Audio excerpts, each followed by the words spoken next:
Сәлеметсіңдер ме балалар? 2-ші сынып қазақ тілі пәні 110-шы сабақ дара және күрделі етістік тақырыбын жалғастыратын боламыз.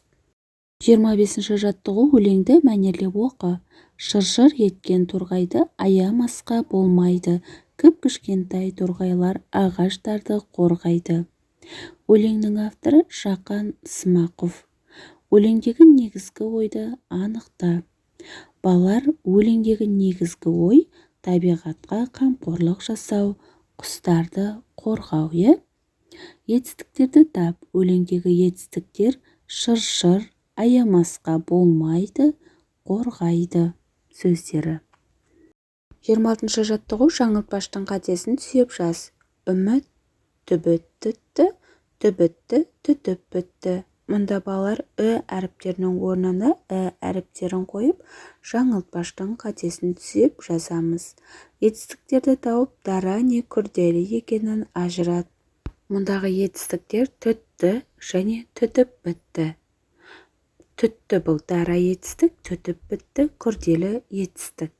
27-ші жаттығу мәтінді түсініп оқы. Құстар тұмсығымен дән шоқып жейді, жаңғақта шағады. Кейбір құстар үшкір тұмсықтарымен ұя салады және тесік оятын құрал ретінде пайдаланады. Мәтіндегі етістіктердің дара немесе күрделі екенін айт. Мәтіндегі дара етістіктер шағады, салады, оятын, пайдаланады.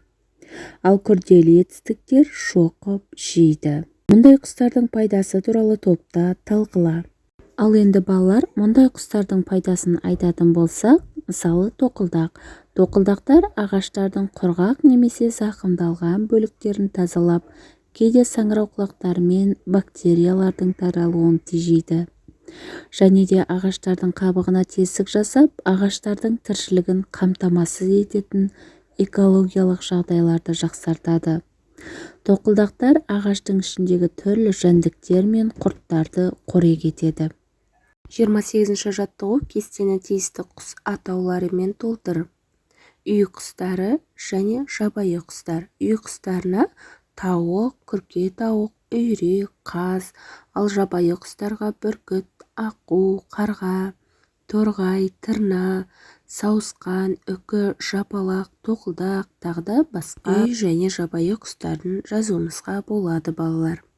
29-шы жаттығу өз аулаңдағы құстарды бақыла. Байқағандарың туралы шағын мәтін құрастырып жаз. Олай болса балалар, өз ауламыздағы құстарды бақылап, мәтін құрап жазып көрейік. Бүгін мен өз ауламда құстарды бақылап тұрдым. Таңертең ерте торғайлар ағаштардың бұтақтарына қонып, шырылдап ән салды. Бір кезде бір топ қарлығаштар ұшып өтіп, жоғары көкке қарай қалықтады.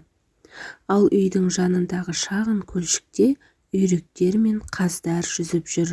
Құстардың әсем әндері мен табиғаттың тыныштығы өте әсерлі деп мәтін құрап жазуымызға болады. Ал балалар, осымен бүгінгі сабағымыз аяқталды. Сендерге барлық тапсырмалар түсінікті болды деген ойдамын. Балалар, егерде каналға тіркелмеген болсаңдар, осы видеоның төменгі жағындағы подписаться батырмасын басып, каналға тіркеліп, лайк басып кетуді ұмытпаңдар.